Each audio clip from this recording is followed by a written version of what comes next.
Hi guys, good morning. I hope you're all doing well. Welcome to webinar number 5 from the endodontic series. And today we're going to talk about obturation and restoration. A pretty big topic. So if you've got questions in relation to this, as always, just please send them in. In terms of housekeeping, if there are difficulties entering the webinar or if it reaches capacity, I will put a link up afterwards and it will be on demand, and I'll remove the password function from it, because I know some people were having some issues trying to get in relation to the passwords not being accepted, and I've had the experience myself as well when I've checked it. So don't worry, you'll be able to view it back afterwards. In terms of obturation and restoration, I think what I want to aim to do today really is to consider looking at the evidence, and there's a ton of evidence in relation to this subject, really way more than any of the other webinars. And I was surprised by some of the papers that I looked at, some of the papers I read, and I looked at them in relation to trying to figure out the answers to specific questions that I would want to know if I was working on a patient and working in practice, and also questions, I suppose, as a patient that I would want to know if I didn't know anything about dentistry. So I want to apply the evidence that I found to practice, and that's not going to be me talking in detail about loads of papers, but for us to consider, for example, what type of post is better, fiber or metal? Do metal posts fracture roots? Do fiber posts debond? What about extruded root filling material? What kind of a difference does that make? And so I'll talk about that throughout today's webinar. And as I say, keep the questions coming in. It's been really good in terms of interaction, both for these webinars and the session last night. So anything you want to ask, just drop in a question to the Q&A or to the chat. And I want to start by looking at this paper, which is quite a famous paper from the early 80s, which looked at essentially the effect of canal preparation on periapical disease, clavant and egg ink. Now, if you look at it, the title on the paper is kind of confusing, because actually what you take out of this paper, and I remember when we trained, and this was in the obturation seminar, but what you take out of this is that they looked at lots of different teeth, and in some of them they obturated the teeth, in others they didn't. And what they found was that the outcome, and this was a clinical study now, you probably wouldn't be able to get ethical approval to do it today, but it was a clinical study. So they were able to do this in patients. This isn't an in vitro study, or it isn't anything done in animals. This is done in humans. And what they found was that even if you didn't obturate teeth, you were still getting successful outcomes in terms of radiographic healing. And so what that tells us is not that we don't have to obturate teeth, but rather it's the cleaning part of the root canal treatment that is the most important.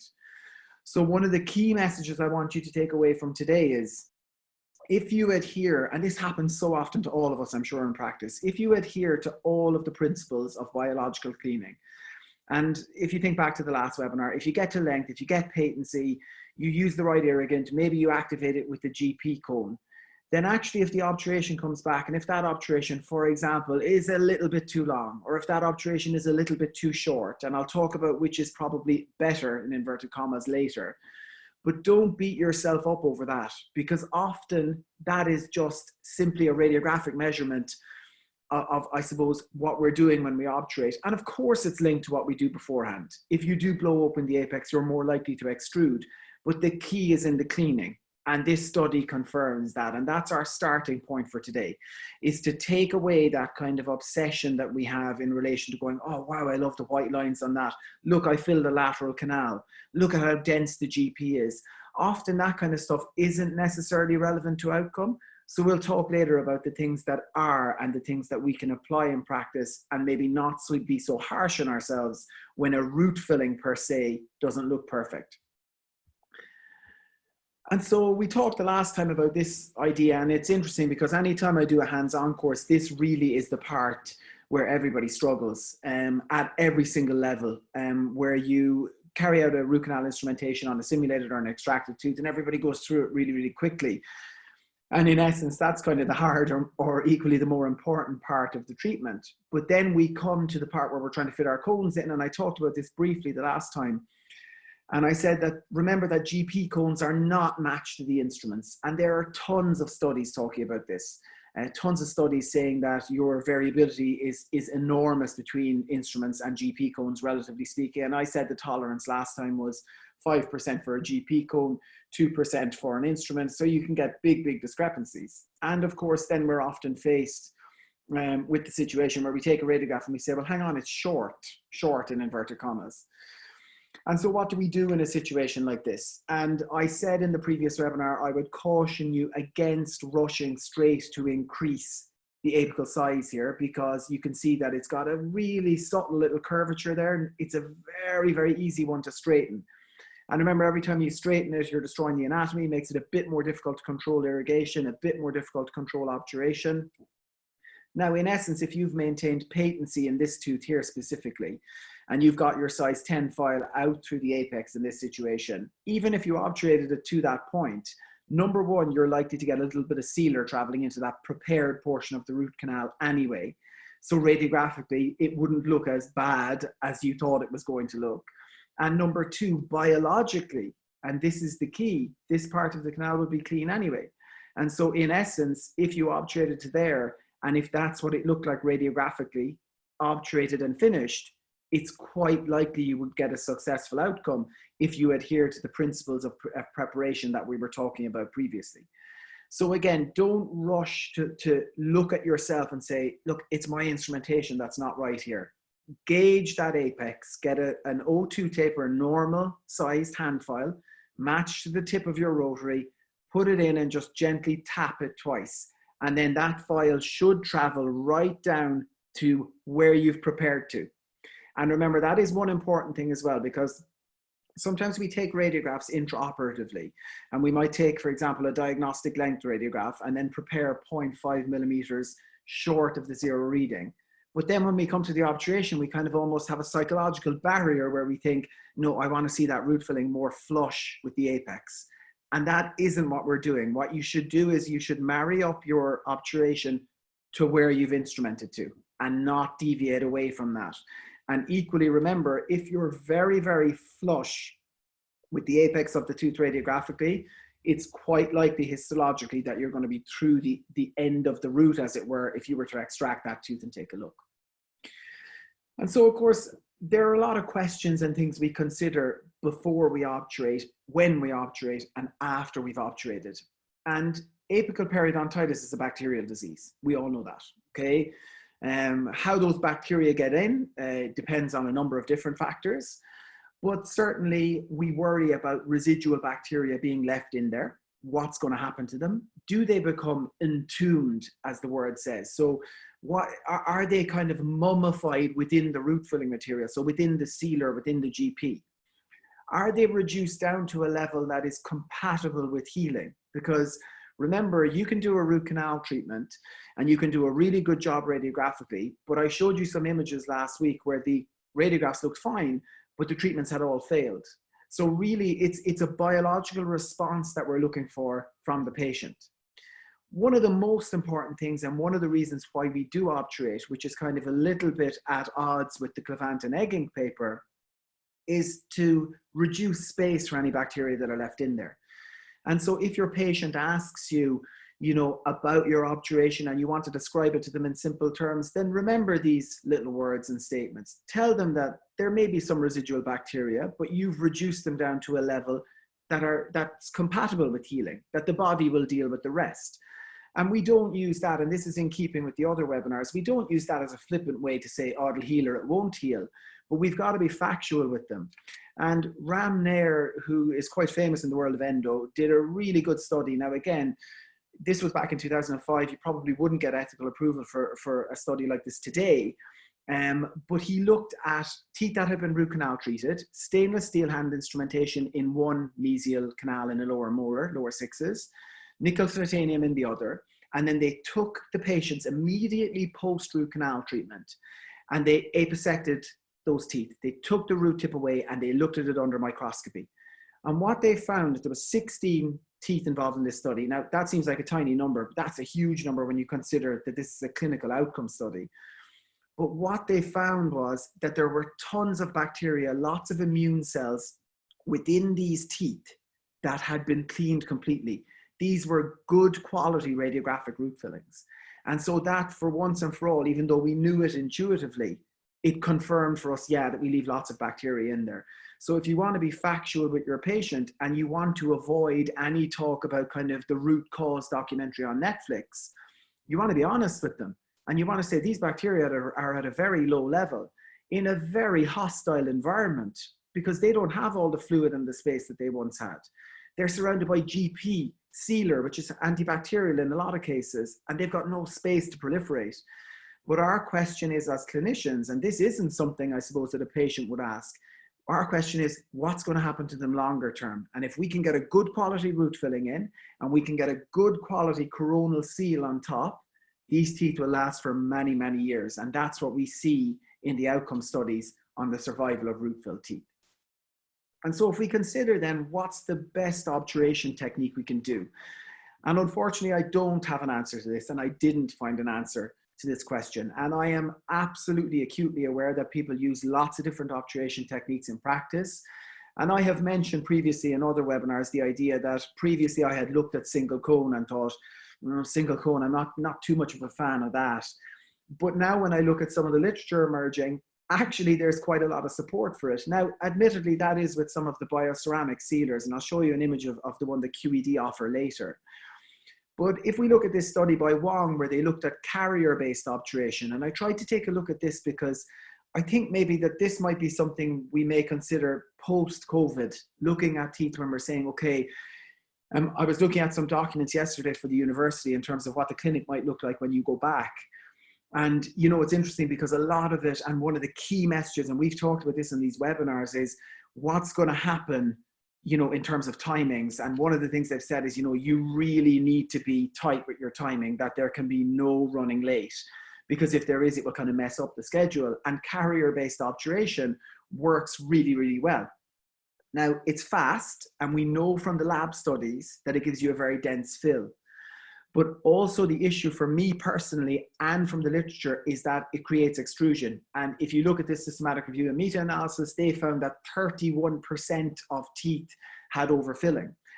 If that's sealer, it's less of an issue. And again, back to the idea, I'm not beating myself up, and neither should you if I've got a little bit of sealer out through the root end. If you've got a little bit of GP, don't go chasing after that if it's a minimal amount, because I have found anecdotally in my experience, you go chasing and you make it look worse, and it is worse than it previously was.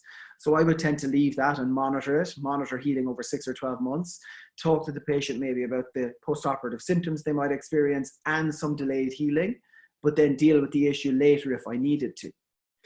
And one of the interesting things in relation to obturation that I found, and this is specifically in relation to irrigation solutions, they found that they were comparing chlorhexidine against hydrogen peroxide, and they found interestingly that if you use chlorhexidine along with gutta percha, and this was chlorhexidine as I suppose a final rinse more than anything, you use chlorhexidine, you use MTA Philipex, which is a sealer, a kind of a bioceramic sealer, but not quite of the same order of some of the newer ones.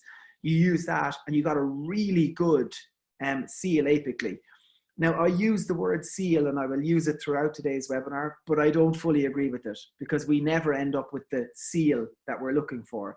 But in terms of simplification of the message for ourselves and also for our patients, I think that's a universally recognized term. But interestingly, we did talk about chlorhexidine previously, and it is not in my armamentarium for root canal treatment because of the issues with mixing it with hypochlorite and potentially the issues endodontically with the outcome being reduced if you use it in combination with hypochlorite. But it's interesting that that can sometimes lead to a better seal associated with certain types of root filling combinations. Now, for me, if you look at the image on the left, the key message to take away from this slide is to consider that if you're going to use an obturation technique, do it properly. If you're going to do collateral condensation, it's very hard to do with a matched cone. So if you put a big tapered cone in here and you try to put accessories in, and I know lots of you from different study clubs that I've done and hands-on stuff, and we've all talked about this where we've said, you can't get the accessories in towards the apex. You can get a few in coronally, but you just can't squash them down here, not without putting excessive force on the tooth. Now, there are two ways to overcome that. You don't do collateral with a matched cone, or you do collateral with a smaller matched cone. And for me, that works quite well. So in place of your matched Wave 1 Gold or ProTaper Next or whichever cone you're using, get a 004 tapered GP cone. So let's say you prep it to a size 25, use that and you will get a few accessories in. The other thing is in terms of collateral, don't put tons of accessory cones in because it's a waste of time and you don't need to do it. Ultimately, if you end up with 15, 16 cones, when you melt them off, you're going to be taking a whole load of them away. And remember, you want to finish your GP to a sub-orifice level, somewhere down here. You don't want it really flush because you want to try and put an orifice barrier or some core material in there. So you don't want it finishing too flush. If you're going to use a carrier-based obturation, for me, I would probably cut off the end of the GP from the gutta core. I would use a scalpel and just trim 1 millimeter away, or maybe measure it 1 millimeter short, because the flow properties are so good, it tends to kind of wash its way down there, and that's why you end up with some extrusion.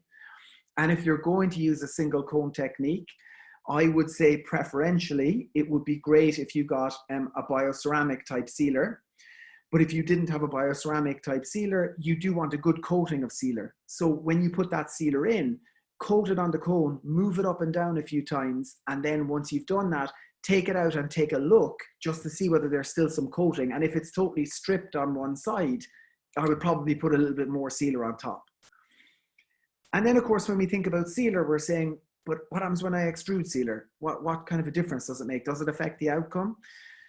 This paper by Augsburger back in 1990 essentially said, and it is a pretty basic paper, but it was 30 years ago, but essentially they said that it will create some inflammation, but the body will essentially, the macrophages and primarily neutrophils will gobble up the debris that's there. And so there will be some initial inflammation, probably post-operative symptoms, probably some delayed healing, but everything should be okay in the end. But then I looked at a systematic review out of Australia, which talked about the impact of sealer extrusion on outcome. And they tried to figure out whether it contributed to non-healing. And anecdotally, I had heard this, particularly when I trained, and it's very much at odds with the recommendations in the States, where they will say, look, you got to have some sealer puffs. But they found in this study, and if you see the name, actually, if you remember back to talking about the MB2, James Cullild was the person back in 1990, interestingly, who did the study on MB2, saying it was there 90% of the time, which was obviously changed. And we talked in the instrumentation seminar about it being there maybe about 70% of the time, maybe, and the fact that there was 25% of MB2s that were dead ends, remember. So, you know, if you're finding some of them, I think we're doing a pretty good job. But this study, and where Cullild talked about sealer extrusion, they found that extrusion led to a 32% higher risk of non-healing. That's pretty high. But what they're losing within these studies sometimes is, you know, if you get a little tiny sealer puff, or you get a massive nuclear cloud of sealer, where it's very difficult to differentiate between them because you're putting it into a mathematical formula. So for me, again, a little bit of sealer, I would probably look back to Augsburger's paper and say, I think the body can deal with this. A large amount of sealer, it's obviously dependent on the situation, but it may be worth communicating to your patient that there could potentially be some kind of an impact. And so specifically, and do let me know through the Q&A or the chat, are you guys using single cone? And how do you find it? What do you find good about it? Because, you know, it's interesting. Sometimes when I take a radiograph and I look at a single cone before I heat it, I generally do a heated down pack and a backfill.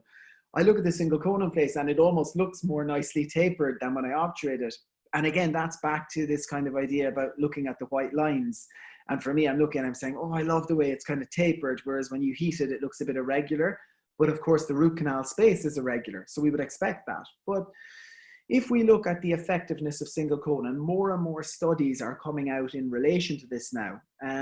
If you look at Figueiredo's paper talking about the effectiveness of single cone, they found that treating anterior teeth with apical periodontitis, a reciprocating single file, single treatment protocol was as effective as a traditional protocol combining hand instrumentation and lateral condensation.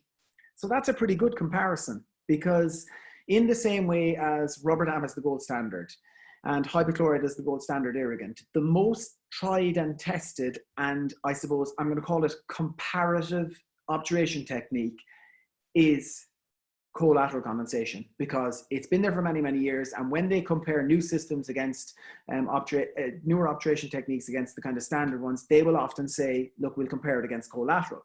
And that's interesting. When you look at the issues with single cone, and someone has asked the question about voids associated with heated obturation, and it's a good lead on to this, because Voids are an issue, definitely. If we look at the Eastman studies talking about the effect of different things on the outcome of treatment, three things really kind of stand out, and they are the coronal restoration and the presence of voids or not a dense obturation, and the presence of a periapical radiolucency, but also you got to be at length and you got to be within 2 millimeters of the radiographic apex, which we've talked about. For me, one of the concerns with single cone is, I suppose, the fact that when you put the cone in, you do end up with some voids at certain areas. Now, some of the newer obturation materials, like the bioceramic sealers, they work really well in that situation. This stuff is well root from QED. You're looking at about £85 for a box of this. I'm not too sure how many syringes are in it, but you might be getting maybe 15 uses, which is quite costly when you look at the SDR for root canal treatment here in Scotland. But it works really, really well. And there are a lot of outcome studies being done in the States using bioceramic sealers and single cone. Now, I suppose the trade-off for us in terms of practice is if you save time, then it's worth the extra investment in the raw material to do the obturation. Because if you can do a single cone obturation, put it in, melt it off with the orifice, and do that in 2 minutes, it's quicker than messing around putting accessory cones in. The other voids we worry about are in relation to heated obturation, particularly a downpack and a backfill. And they are related to, you often see when you do a downpack, for example, that you'll do the backfill and there'll be a little tiny space between the backfill and the downpack. Voids in essence are of different types, and you got to think about them in a common sense way. And again, this comes back to how we communicate with our patients, okay? Because when we communicate with our patients, a through and through void from top to bottom, that's going to be very negative because you're going to get a lot of space through which bacteria can get in, a lot of space for fluid. And then if you look at the presence of voids, probably in the mid-root level, less concerning. Most hostile environment for bacteria. Up coronally, you worry if the void is there and you've got restorative material, you get bacteria going in, they'll find a lovely space to proliferate. And equally, apically, you end up with a void, you'll get fluid going into the root canal system, acting as a potential source of nutrition. But it's very, very difficult to say definitively the effect that they're going to have in an overall sense on the outcome. And I think that's something that we should avoid with our patients. If a patient says, well, what is that space? I would explain it and then move on to saying that obviously we don't ideally want it, but we will monitor this and it's unlikely to have a major effect on outcome. And it's interesting, someone has asked the question again about, sometimes I'll use a single cone and then I'll go to obturate and I'll be short compared to my working length. And that again comes back to what I said earlier, which is that these cones are not necessarily matched up to the instruments. Some of the newer ones, the conform fit ones, which are, they come with some of the Dentsply instruments now, the problem with making GP cones is that they're normally hand rolled. So it's a very inaccurate way to make them. But some of the newer ones now are being injection molded into little trays so that it's a machine essentially that's making them. And those ones, the tolerance will be much better and they will match much better. And I have to say, since they've been introduced, I have found it a little bit easier in terms of getting these cones to match up, because it's bloody annoying when you're doing it. And if you take a radiograph and you're saying, wow, that's short. And then you say, okay, I'll prep a little bit more. And maybe then it's hard to get the instrument down and your blood pressure is going up because you're afraid you don't want to ruin that curvature or break an instrument. And so as a part of root canal treatment, it's actually probably one of the more frustrating parts, is trying to get these cones to match up. And one thing I would say is you got to be neat and tidy when you're obturating. Okay? You have to be neat and tidy. So when you finish, it's got to be a nice, clean pulp chamber floor. You've got to see the little orange dots or whatever color dots associated with the root filling material. And the reason for that is, number one, it just looks nice. But number two, you've got to be able to bond your composite restoration or put whatever restoration in there. You don't want to leave residual material that will affect that. You don't want to leave residual material that will potentially discolor the crown of the tooth. So take the time to clean that area up. And to clean that area effectively, for me, and I've tried loads of ways to do this, you need some isopropyl alcohol. You'll buy that anywhere. It's about £4 or £5 a bottle, QED provided. I soak a cotton pellet in that and I wipe it around the cavity to clean the crude excess. And for anterior teeth or for little intricate areas, I'll put a tiny bit in a dappens dish and I'll use a micro brush and I'll just wipe it around. Sometimes I'll etch, and if my nurse was listening to this in practice, she would be nodding knowingly. Sometimes I'll etch and I'll say, nah, there's a little piece left there, and don't not pay attention to detail at that stage. Just say, you know, that's really annoying, and grit your teeth, and then get a little bit more, get rid of the excess. And you want it looking nice and kind of shiny afterwards. You want it looking nice and clean, and repeat that until you're happy with the result. And the micro brush is also an extremely useful way to get it in, to get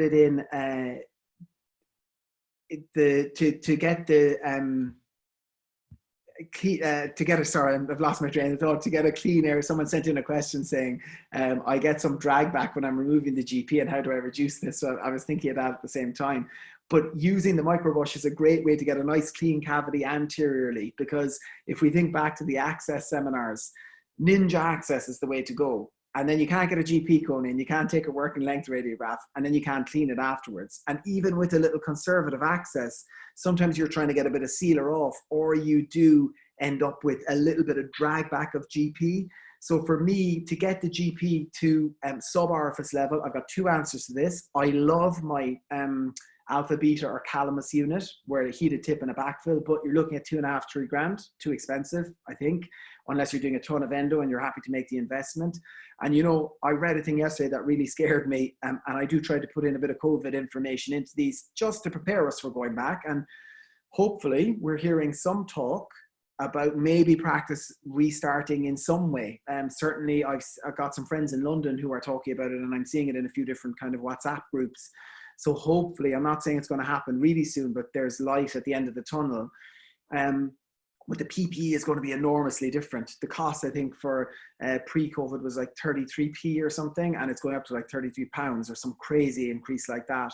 So it's not going to be a time to be investing £3,000 in an obturation unit, but there's a really good GP trimmer, again, from QED. And any of the times I mention QED, I deal with Roddy Montgomery at QED, really helpful. I'm sure he wouldn't mind me giving him the plug here, but he's really helpful and very knowledgeable. So there's a GP trimmer they do, which is a lovely little instrument to finish below orifice level, and is only about 130 quid. So a really good investment. Someone also asked, what about eucalyptus oil to clean a cavity?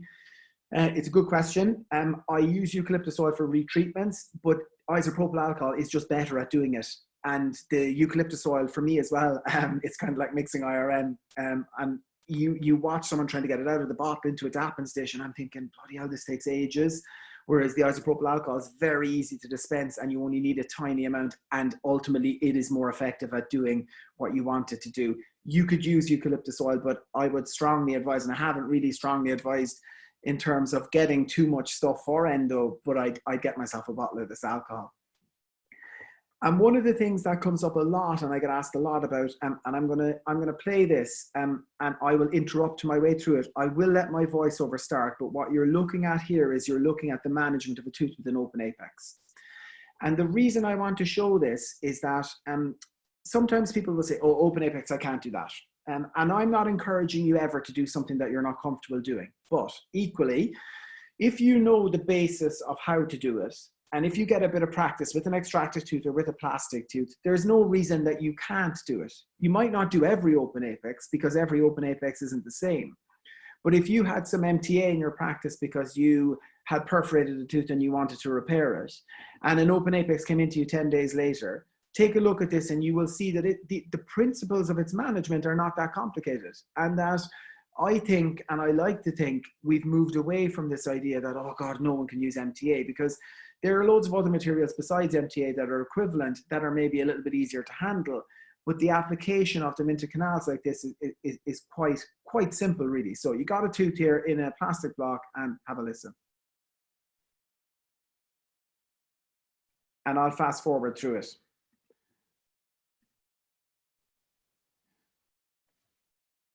I'm actually going to mute this, guys, and I will talk through it as well. Just let me know if you can still hear me, because I've turned the sound down and I think it's just down on the video, but if you can't hear, let me know. So you've got a carrier from MTA, from QED to take your MTA in there, and you can see that you've got a little bit of MTA put in this. Now, the problem with this is sometimes people will say, I don't want to extrude. That's the overriding emotion, is that people will say, if I do an open apex, I'll put MTA everywhere. If you put MTA everywhere, it's not enormously Okay, great. People have said they can hear this, which is good. So if you go ahead and if you carry your MTA in there and you extrude it out to the apex, it's a biocompatible material. It's not the end of the world. Look at the measurements. Look at the video. That's a MASH 2 plugger or an obturation plugger. You'll get them anywhere.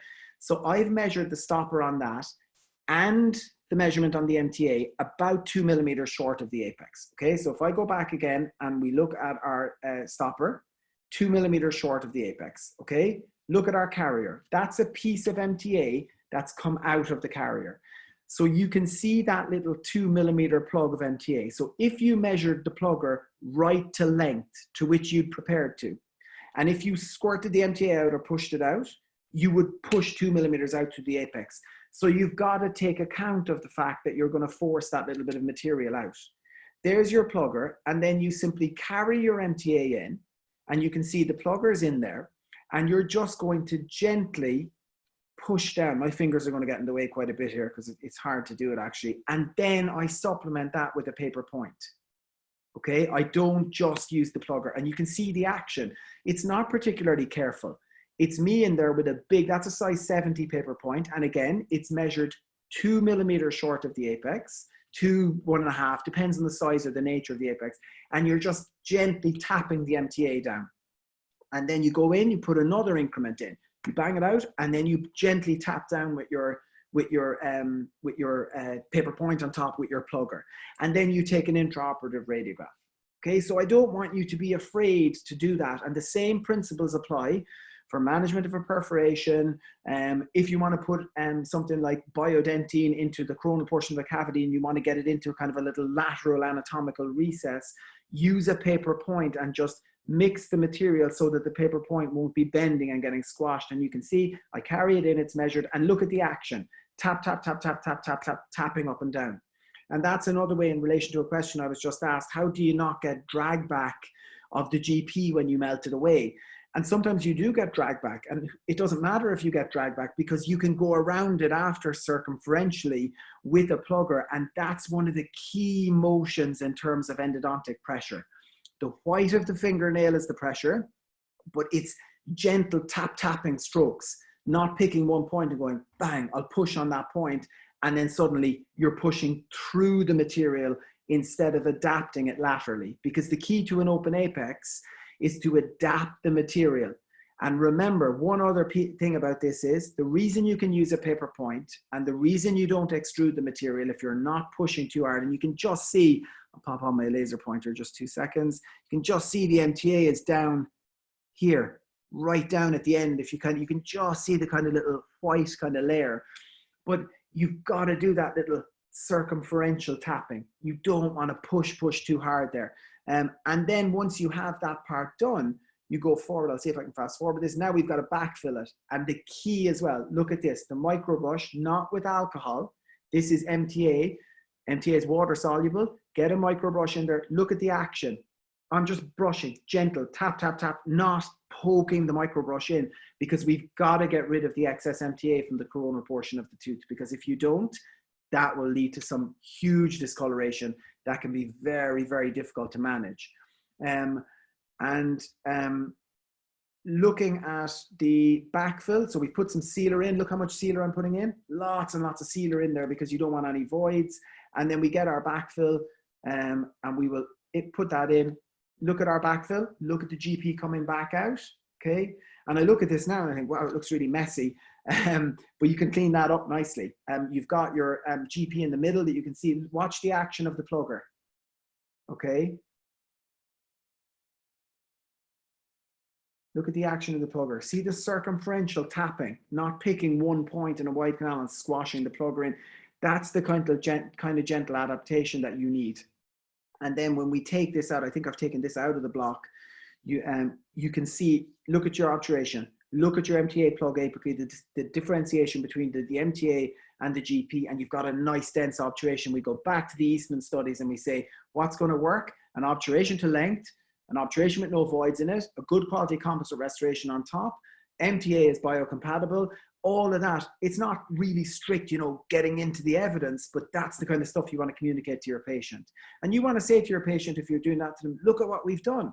to be proud of the work that you've done and say, we've used a really biocompatible material, a very expensive material down there, because we think that this is going to give us the best likelihood of success.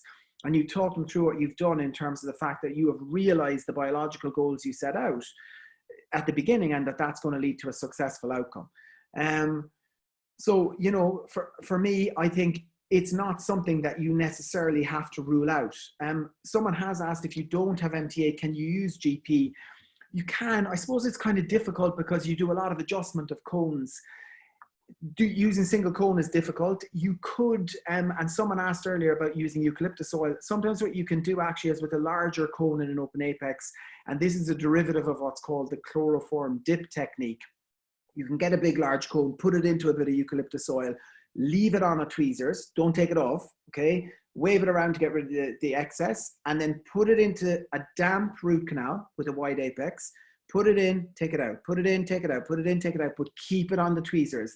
And what it does is, because you've kind of dissolved the outside with the eucalyptus oil, it will take an impression of that apex as such, and then you could add some accessory cones onto that. So the short answer to that, and that is a good question, is of course you can use something else other than MTA, because someone told me the story recently. I love to like endo trivia stories about how MTA was discovered, and it was discovered by a guy called Tarbiniad. He was in a university in the States, and the reason he discovered it was he was getting his driveway redone, and the guy laid out all concrete, and they do that thing with the wooden plank kind of to get it all nice and flat, and it started to rain, and he said to the guy, my God, it's raining, this is a disaster. And he was looking out the window, and he said, no, it's okay, that stuff will set in the rain. And he thought, hang on a sec, a material that sets really hard in contact with moisture, and that's how it was born. It's slightly more expensive, I think. If you got your driveway relayed in MTA, it'd be pretty dear, but that's how it started, and it does set in contact with moisture. So don't worry if you've got a little bit of MTA poking through, or you end up with a little bit of MTA that isn't right down at length, because it's so biocompatible, you do get ingrowth of periodontal ligament fibers into it, okay? And I think one of the things that came up as well is, what about these teeth that we don't obturate? But because that's kind of, in a way, it's almost obturation too, when we put dressings in teeth, because sometimes patients don't come back for a long time.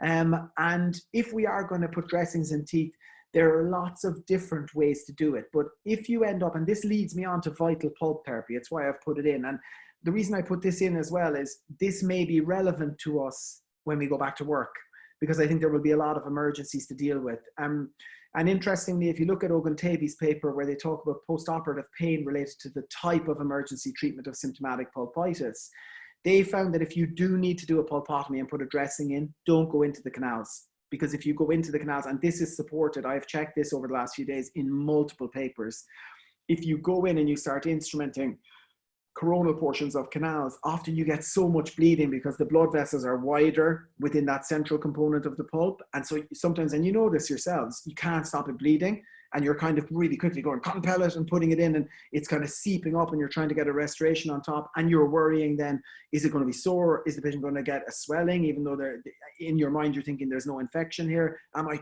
trapping things in there? So a pulpotomy, take out the coronal pulp, and for me, I would be dressing with either leather mix or odontopaste, some kind of sedative dressing. The paper on the bottom here doesn't necessarily agree with that, but for me, anecdotally, I think that works really, really well. And in the same way as at the moment we're looking at 3As and trying to manage patients in that way, when we go back, there's going to be a time where, because we're working more slowly, we're going to need to try and get patients out of pain probably in a very quick fashion. And this is a really interesting case, because there's an awful lot of vital pulp therapy being done at the moment, but some of the stuff, teeth with irreversible pulpitis, where you think you can do pulp therapy on them and it's likely to be successful, I have to say, I don't know how well it would work in a practice setting. And I'm talking as someone who works in a university, but it's much easier to do an academic study in a university than saying, well, let's roll this out across practice, because the pressures are completely different. And I think in a situation where you have a tooth with an irreversible pulpitis, I'm still leaning more towards that tooth really being managed endodontically, as opposed to doing a vital pulp therapy on it. Someone was asked as well about odontopaste, whether it works as well as leather mix. It's a really difficult question to answer, and I would love your opinion. I should have done a poll on this. I think leather mix is great. I think it's the gold standard. I hate the color of it because it discolors teeth.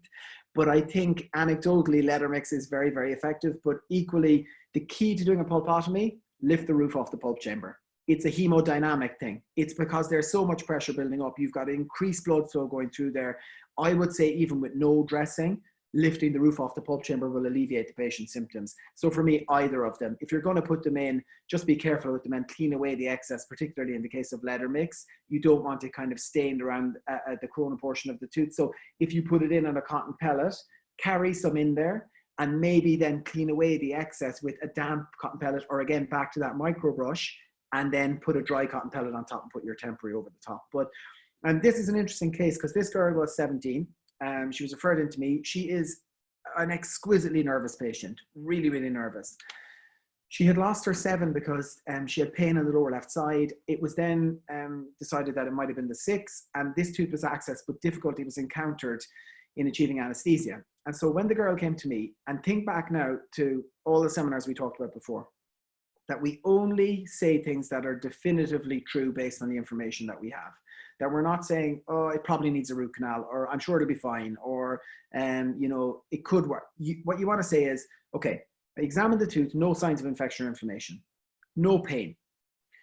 Tooth is responsive to pulp testing, to cold and EPT, at what I consider to be a normal level in comparison to teeth adjacent to it and the molar on the other side. So all this is telling me, okay, hang on a second. Although this patient has had a tooth accessed, and although they have been referred to me for root canal treatment, and sometimes that affects us because we have an inherent bias in ourselves, depending on, you look at an appointment in your diary and you say, that's what that's for, and you're preparing yourself in terms of a strategy, and that's a good thing, but sometimes that can make us thinking with kind of binoculars on. So looking at this, I said, well, no, it doesn't need an endodontic treatment then. And so under sedation, because the patient was so nervous, we went in, we took out the temporary restoration. We had a look at the pulp to see what it looked like.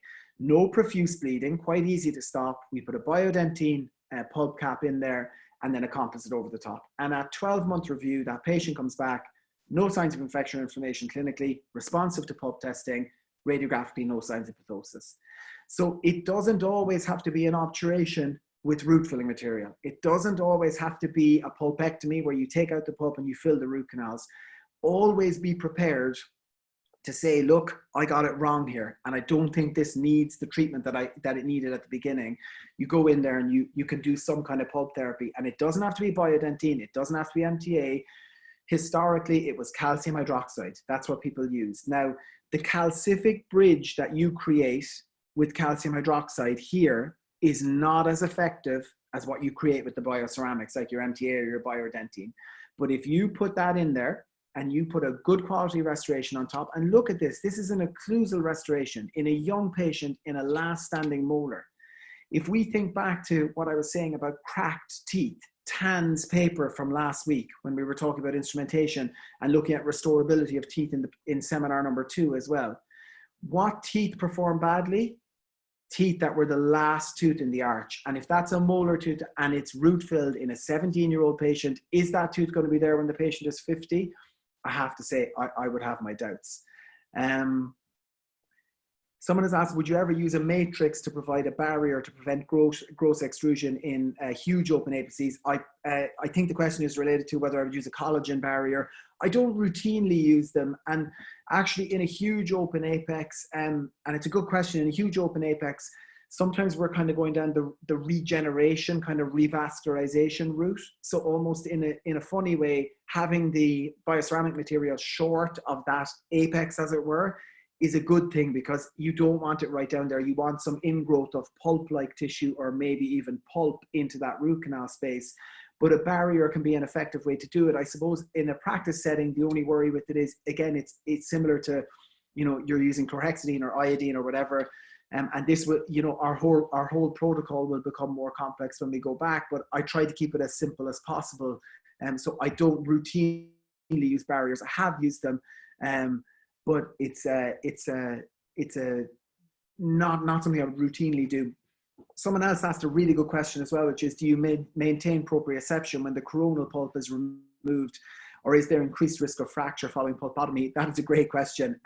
You still should have, and this is intuitive, this is not based on evidence, you still should have some proprioceptive fibers remaining within the root canals themselves, but you will lose a large number of them. I think the short answer to your question is the tooth should be less at risk of fracture, as there will still be some proprioceptive feedback from it than if you were to do a complete root canal treatment. And I think as well as that, you are preserving dentine as well primarily, because I talked previously about the fact that the root canal treatment itself, this is instrumentation of the canals, only removes 5% of the tooth essentially. But the minute you go through the roof of the pulp chamber, and we maintained some pulp chamber roof in this tooth here, but the minute you go through the roof of the pulp chamber and de-roof completely, you are definitely altering the mechanical properties of the tooth quite substantially at that point. And so we move from there with obturation, and we've looked at, okay, which obturation technique? Irrelevant, I think, but do it well. Make sure you use some sealer and use enough sealer. Finish it nicely, okay? And look at it radiographically with a critical scientific eye, not with a, and we all do this, me included, I love the white lines eye, okay? Look at it and say, okay, what's important in terms of outcome? What did that Eastman study say in 2011? The density of the fill, the length of the fill, and the presence of a periapical radiolucency. You have no control over the presence of a periapical radiolucency. So try and get as dense a fill as you can and finish it nicely, because you're leading yourself onto putting a final restoration in. So is it important, the final restoration? And some of you who have heard me speak before will have seen this slide. And I love this slide because it just shows, you know, people do way too many studies, especially in endo, where they look at, Ray and Trope looked at which was more important, the final restoration or the root filling. And these are radiographic studies now, okay, radiographic outcome studies. So they looked at that and they said, okay, the restoration was more important. Tronstad looked and said, no, it's the endo. And then finally someone came along in 2002 and they said, actually, it's both. It's intuitive. And you never set out, most importantly, to do one half of the job well and one half of it badly. It never, ever works out perfectly, okay, for any of us, because there's always something that we look at and go, yeah, I could probably improve upon that. Every now and then you get one where you go, wow, I love that one. And maybe you remove patient details, you save it into your phone, you look at it, that's just me, you look at it for a few days and then you forget about it. But you're always looking at ways to critique it. So what I would take away from this is you try your best to do the best possible job. You make sure you control the things that you can control. So where you finish the GP, getting a clean cavity, getting good adaptation of your restoration. And you accept that if you do that well, in the vast majority of cases of endodontic treatment and restoration, they will be successful. And one of the things that comes up a lot is whether or not we should be crowning root-filled teeth. And this is quite a famous study from Aquilino and Kaplan. A study of about 250 to 300 patients. I can't remember exactly, but there were several hundred teeth in it anyway. And they found that root canal treated teeth without crowns were lost at a 6 times higher rate. And they also found that second molars were lost at a very high rate as well, lost at a 5 times higher rate than some of the other teeth. And they possibly attributed that to occlusal factors. Now, they were looking at a comparison between crown teeth and a lot of teeth with temporary restorations and different things. So it's hard to compare an apple and an orange. But one thing it tells us is that you put a crown on a root-filled tooth, it's going to survive better. And you guys know this because look at the questions that are coming through with people talking about occlusion, people talking about proprioception, people talking about root-filled teeth fracturing.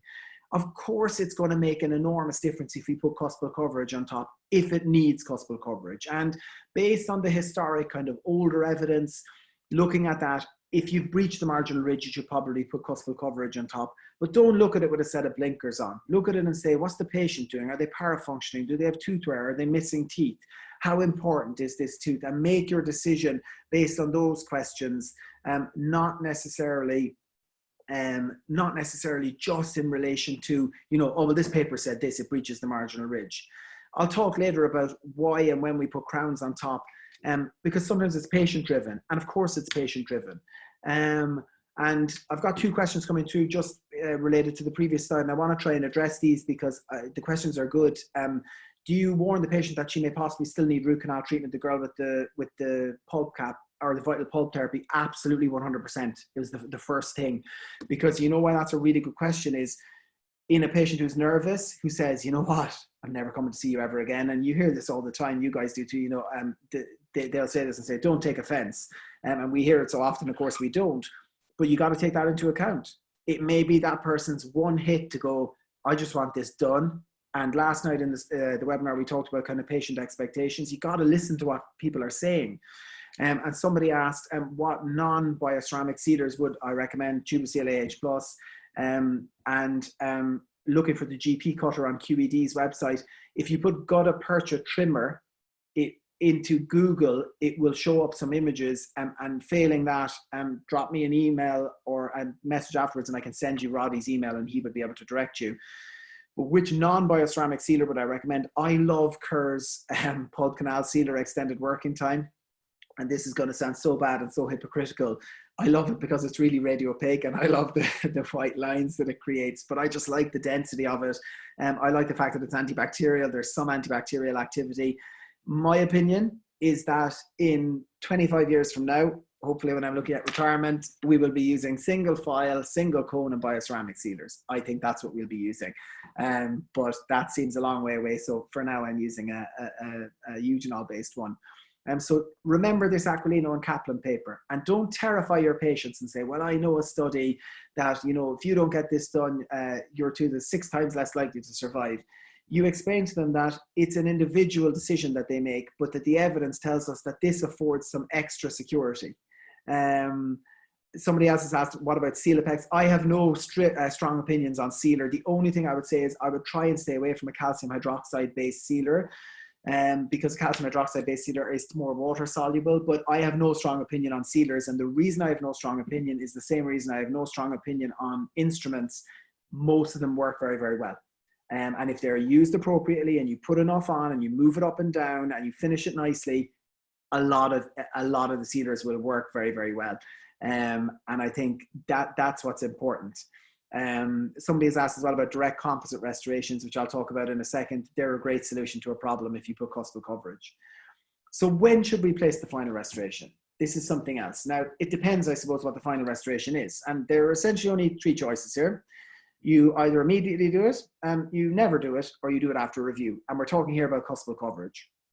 Immediately doing it sounds great. And I remember when I trained, I would hear stories about practices in London where the patient would go in and have root canal treatment and they would have the cuspal coverage put on immediately.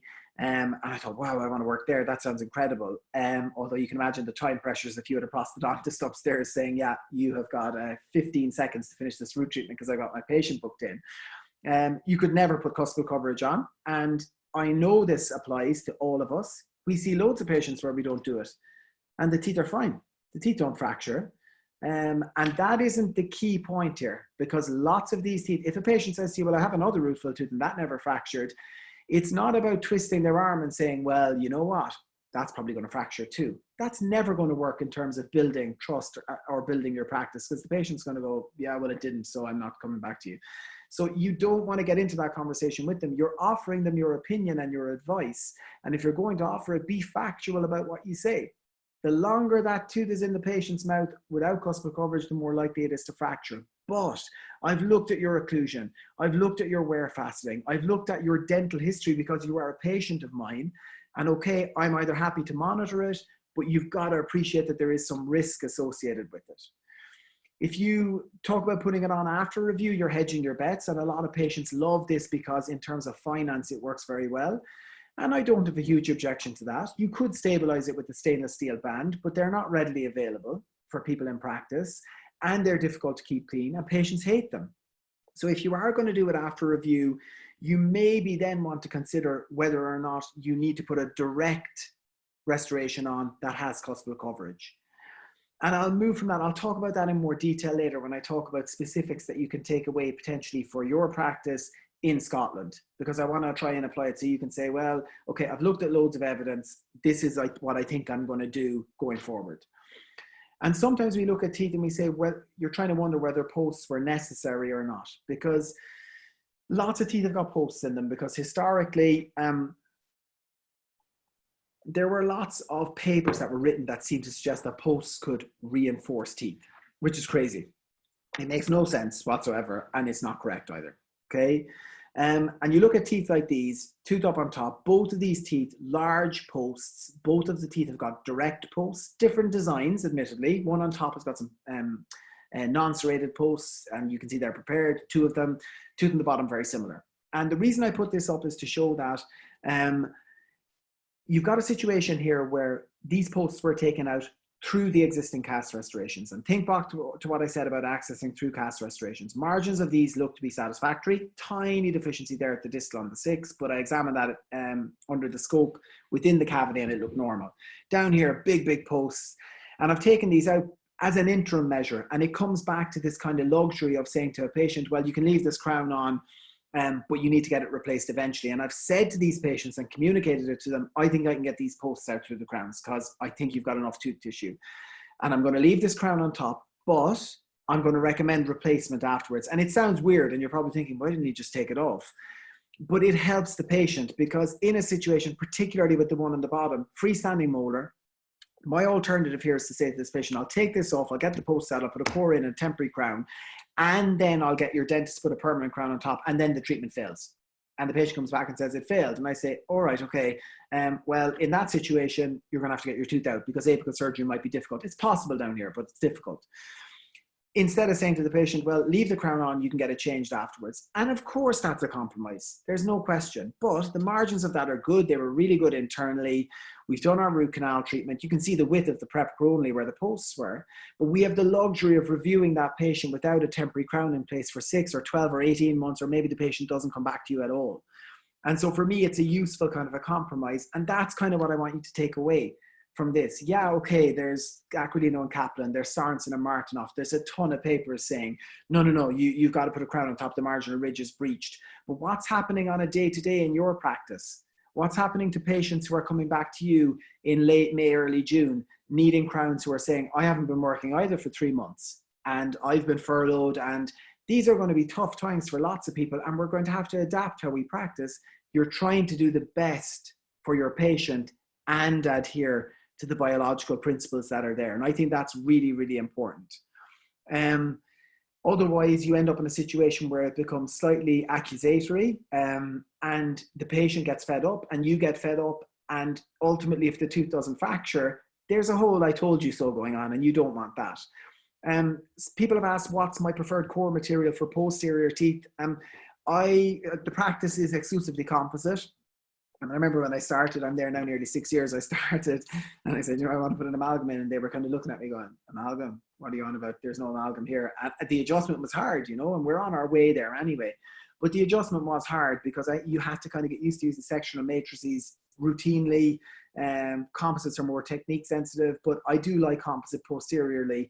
And I like it because I use SDR as a base, so it fills in the kind of roughness and the irregularity of the pulp chamber. And then composites on top, they're really nice to put overlays on, much easier than doing an amalgam overlay. And I appreciate if you're doing an NHS root canal treatment, you can't put a composite on a posterior tooth. But it's a great way, cuspal coverage. You can put an amalgam overlay in, but they're complex. They're not easy to do. And I tell the story that when I did my training, we had to do an amalgam overlay, and I did mine 15 times before the professor of the unit said, yeah, okay, that's okay. And I don't think he even thought it was okay at that stage. I think he probably had more sympathy on me than anything else.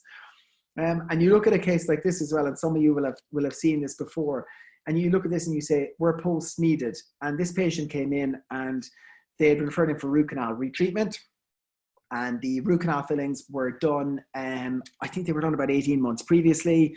Patient was asymptomatic, and this will give you an interesting kind of heads up in terms of where I think we should be aiming our practice and how we should practice. And this isn't me going, oh, wow, I did a great job. I didn't do anything in reality, but I looked at it and I said to myself, what do I think is right here in terms of biology and in terms of outcome? And they're the keys.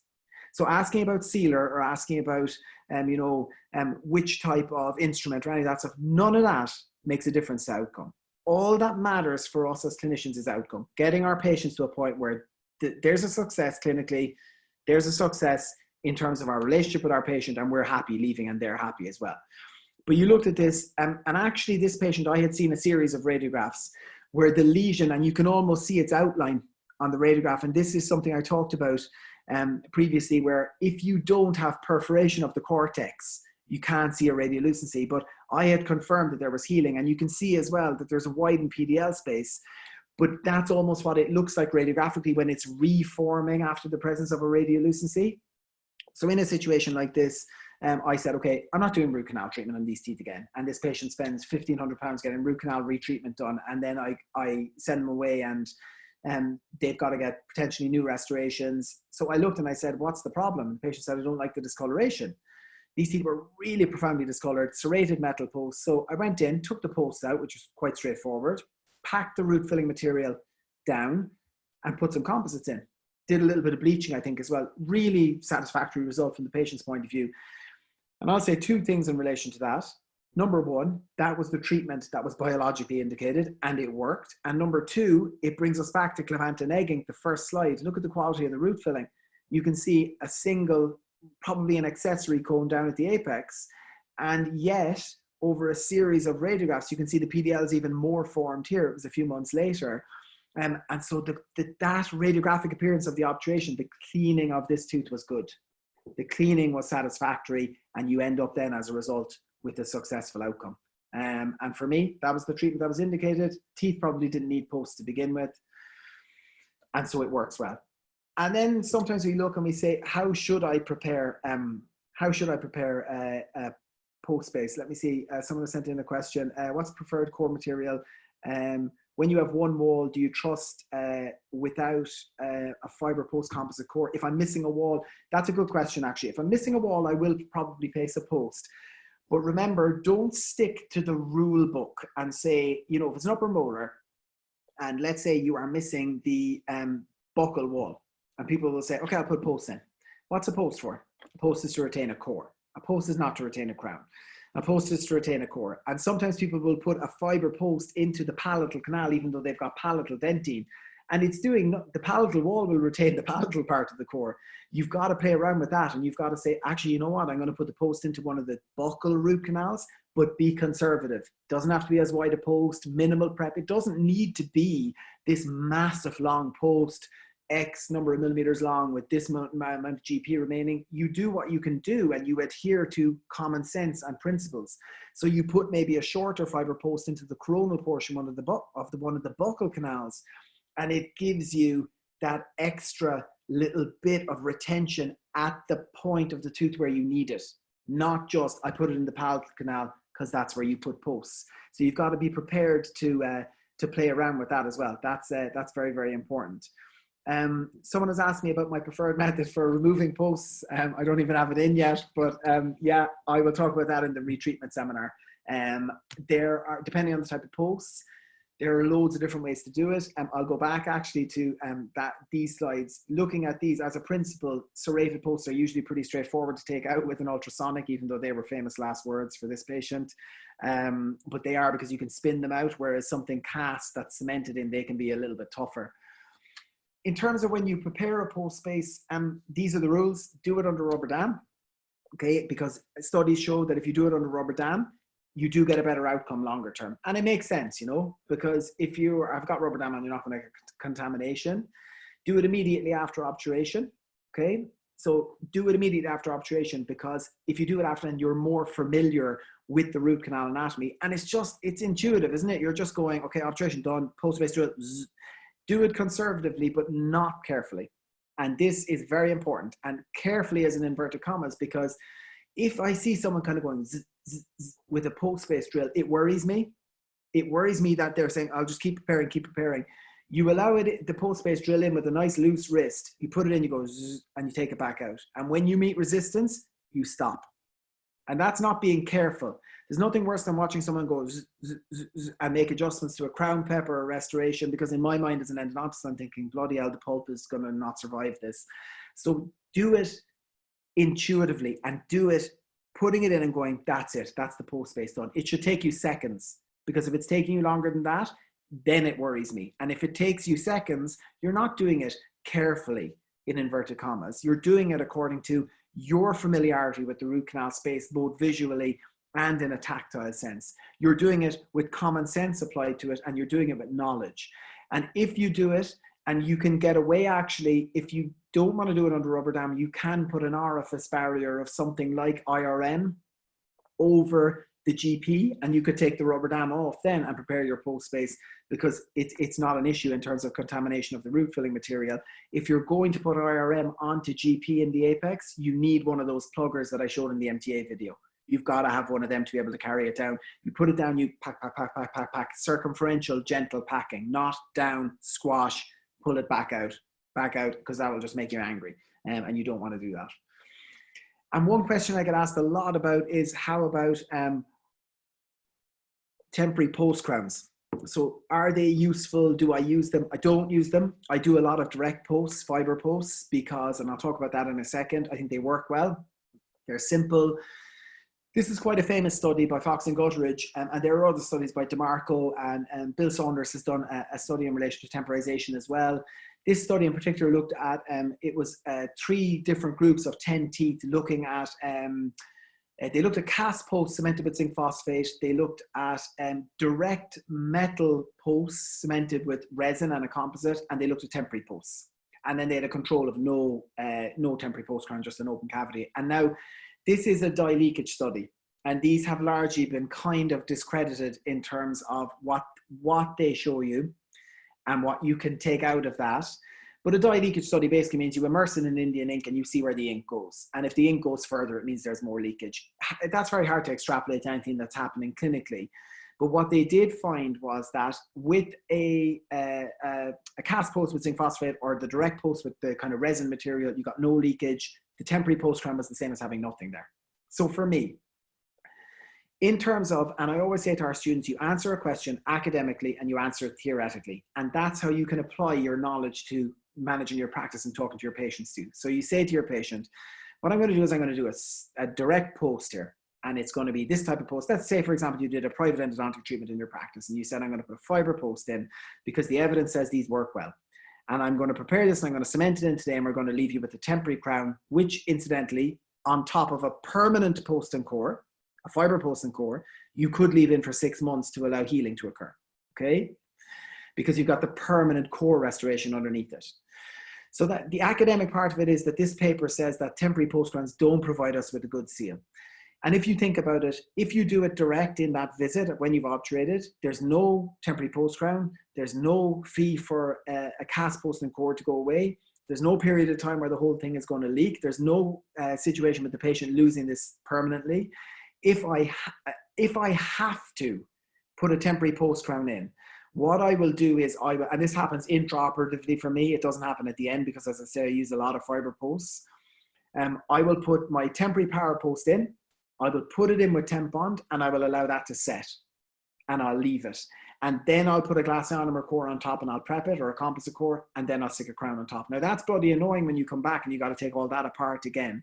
But for me, they stay in, and I don't worry as much about leakage because I can see the temp bond is still there afterwards. I never, ever, ever make a temporary post crown as a single unit so that when I take the crown off, I can see the post sticking out of it, because in my experience, they don't work well. And the patient, literally when they occlude after I'm checking it, I can see that there's some subtle movement there. And so for me, from that point of view, they just don't work particularly well. And so that's my protocol. I think for you guys, I've taken this from the SDR and for NHS practice, the fees for cast posts and cores, you get £41 roughly speaking, or you could use something prefabricated. Now, there are some issues with prefab posts. If you look at this study, they perform well as temporaries, okay? But there are some issues with prefabricated posts that have been addressed in a number of different papers, but I think you've got to apply this according to your patient. Waiting for a cast post and core to come back from the lab, especially when we come out of this, where lab waiting times may be even longer, may have a negative impact on the outcome of your treatment. And of course, one of the lazy things that gets said quite often is metal posts, well, they fracture roots. And looking at this is a study that actually disagrees with that. And it shows that the incidence of root fracture with metal posts compared to fiber posts was very, very similar. Systematic review and a meta-analysis. So you got roughly a pooled survival rate of about 90%. They were high 80s, both of them. So that's really, really high. But what they did find was prefabricated metal and glass fiber posts, they tended to cause more fractures than your cast post. But that is a single systematic review. And that isn't necessarily aligned or in agreement with some of the other studies that are there on it. So again, I bring you back to the fact that you apply common sense to it. And if you prepare a post space and you're conservative, not careful, but conservative, and you do it with familiarity with the anatomy, and you make sure that that post is not too long, but equally not too short. There have been finite and element analysis studies done which show that if the post is short and metal, it creates a fulcrum that creates a stress cervically. So don't make it too short either.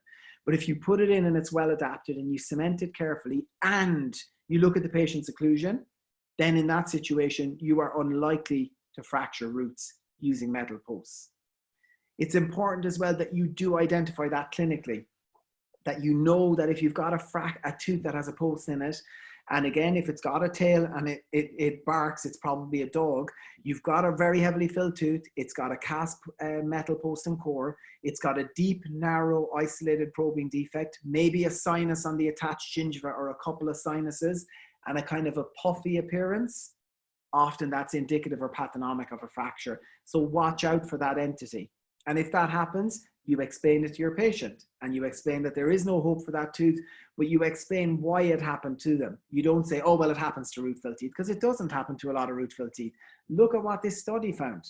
90% survival using fiber or metal, and 90% avoidance of root fracture. So these are very high results. And remember, don't just be, well, too lazy with your description of that evidence. I haven't given you a load of papers, and I'm happy to provide you with any of this if you need it. You guys have my email address. And incidentally, before I forget, I'm going to send you a quick feedback survey afterwards, because we're coming to the end of this series and I'm trying to think about what I can do afterwards, because this is a great forum to do it. It's very easy to get in touch with you, and it's easy for us to stay in touch as well. So I'll send you a feedback survey after, and keep an eye out for it in your junk email. And if you could send back in the responses, it would be very much appreciated. One of the other lazy statements that gets made is fiber posts debond, they come out easily. I'll direct you back to this case, which was a case from last time. Removal of a fiber post, they are not easy to remove and they don't debond readily. And it's very easy, remember, to deviate away from where the post is and come out in an area that you don't want to come out in. Fiber posts need to be taken out either with ultrasonics or with high speeds. A nice short one in an anterior tooth can be done, but the longer they are and the more posterior they are, they're hard to remove. And every time you cut through the fibers, it just creates a dust. You got to keep putting water on. That may have implications for practice later because of aerosol production. So it's not easy to take them out.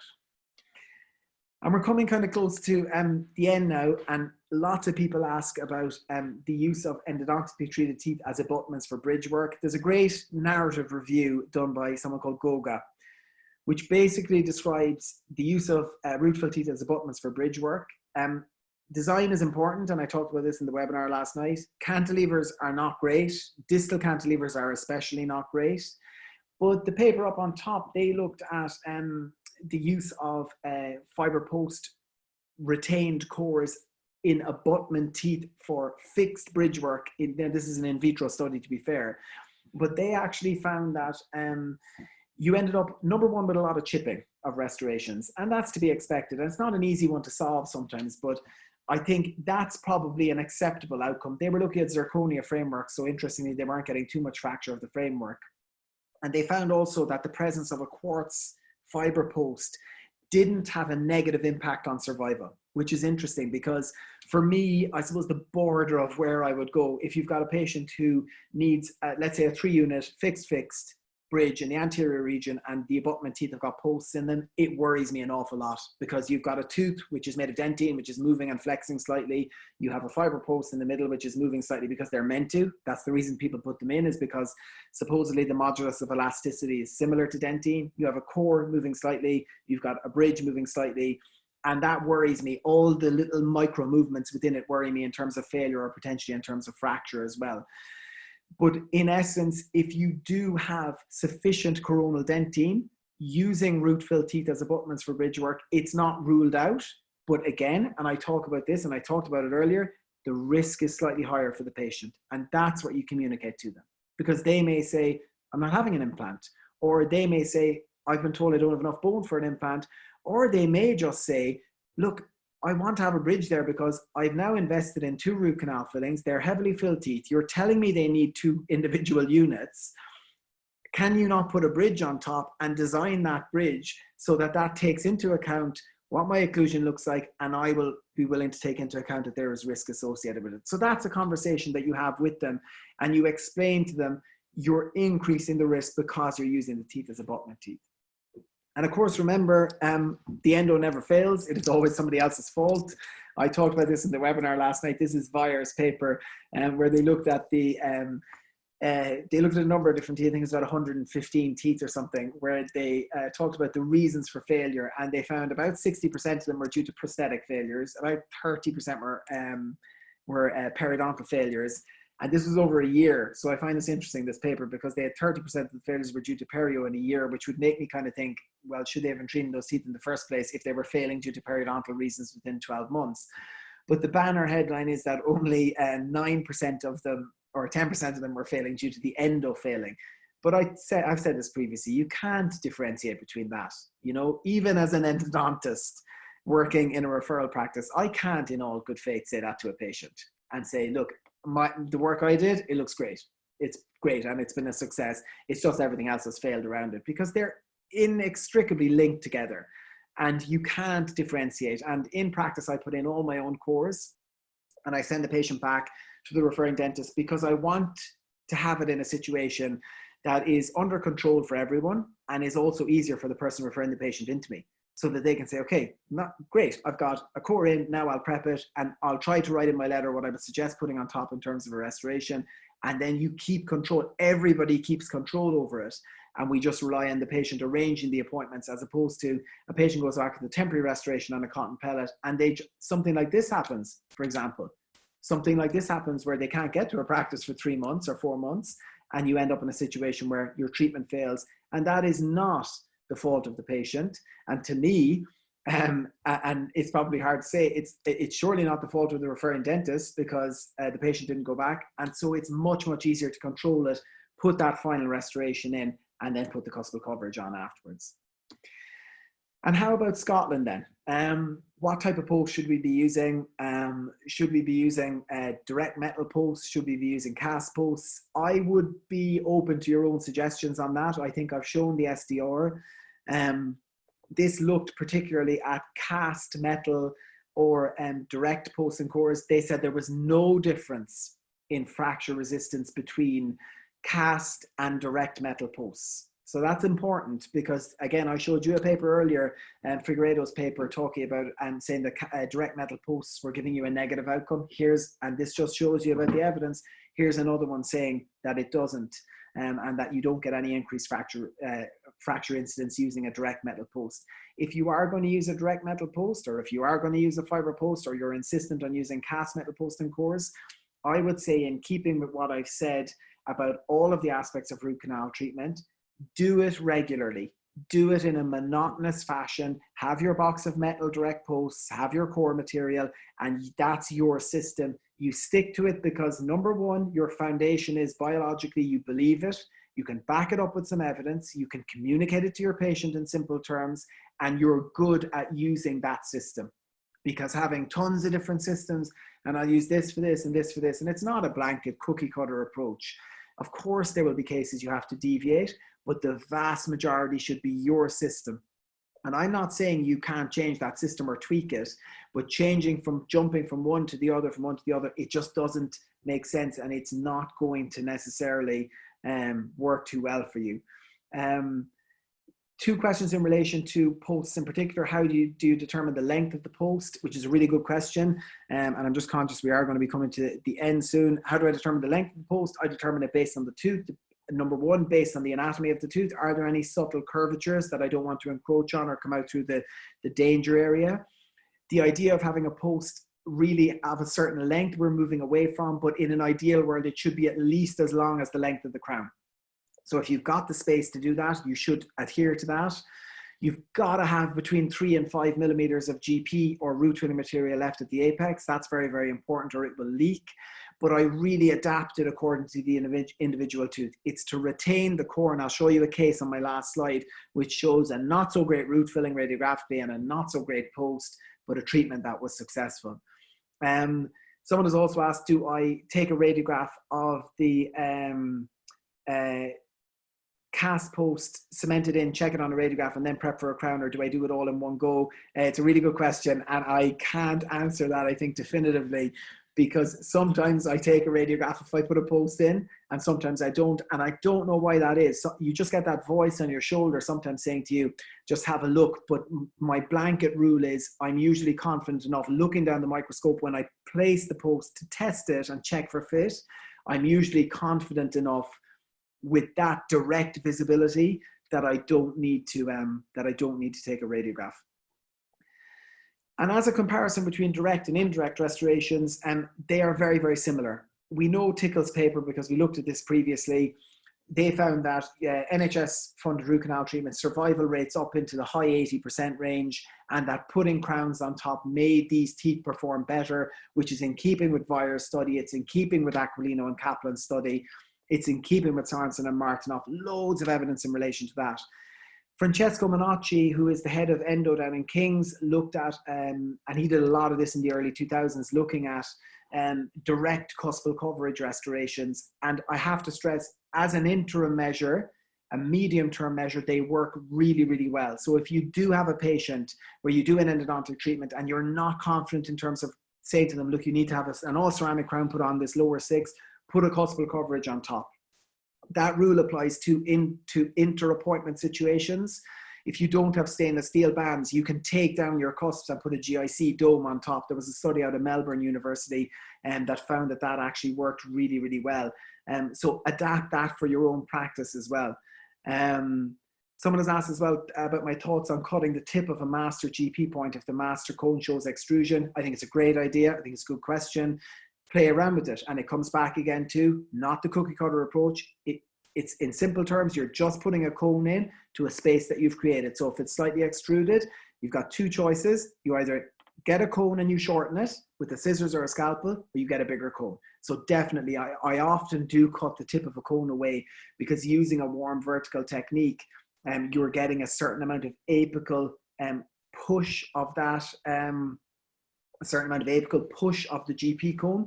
And I think you want to kind of take account of that as well, and put a little bit of sealer on the tip of the cone as well. Don't just coat the sides, put a little bit on the tip and just move it gently up and down, and that will carry your sealer down there. And so we'll finish with this, the not so nice root filling. Look at it radiographically.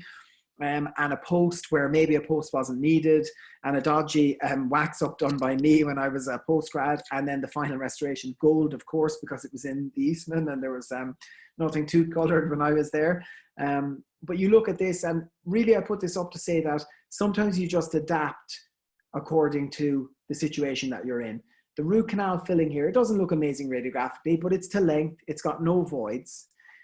The restoration, when I look at it, and I look and I say, okay, does it need a post? Does it not need a post? It was really hard to decide. It was felt that there wasn't enough dentine distally after the tooth was prepared mesally to retain the core. So the post went in, and the post is short. I don't have the radiograph to show you. And I remember freaking out going, oh, the post is too short. It needs to be longer. But there was a curvature at the mid-root level. So did it retain the core? Did it fulfill the obligations? Yeah, it did. I look at the prep, and it's kind of a modified onlay prep. It's not strictly out of a textbook, but does it mean that I have a finish line, I can get an impression and get a restoration on top? Yes, it does. It adheres to the biological principles. I look at the final restoration. Is it the most beautiful anatomically, occlusally? No. Does it give cuspal coverage? Is the marginal fit good, and is the patient satisfied? Yes. Does it improve the longevity of this tooth potentially? Yes. Aquilino and Kaplan, Weier, all the papers talking about cuspal coverage. So in simple terms, what I want you to take away from today is adhere to the principles and know the evidence, not all the evidence. Pick some of it. And I say this to our students as well when they're going to the exams. Don't learn all the papers. Pick the ones that are there. Pick the ones that strike a chord with you.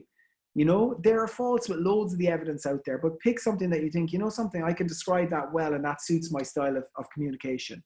Communicate it simply to your patient, okay? And communicate it simply to your nurse as well when you're working. And I talked about that in terms of the system that you use, okay? Have it simple, have it monotonous, so your nurse is reading what you're thinking, and it requires limited communication. And deliver that simply then. deliver it in a hands-on sense in a simple fashion, and deliver it as well to your patient in a simple fashion, both in terms of diagnosis and in terms of explanation of what you've done when they're looking at the radiograph with you afterwards. Okay. So I'll send out this survey in a little while, guys. This will be on demand if anybody is looking for it in the next couple of hours. Thank you very much for joining. Next week, we are on to our last one, which is going to be retreatment. We'll be squashing a lot into that. And anything that you want, you can get in touch with Magda. And if there's anything as well going forward, you can put it into the feedback, hopefully, but any kind of maybe themes or any kind of style that we could do going forward. I'm thinking kind of towards maybe a case discussion format, because when we're back working, we won't have as much time, but maybe a 20-minute kind of, this is a radiograph, this is a case I've done today, and these were the difficulties. So maybe something like that, but we can work on that together. So take care, everyone. Good to catch up with you again. And I will see you all next Thursday morning. It's going to be 10:30 again. And we'll catch up then. Okay. Take care, guys. Bye-bye.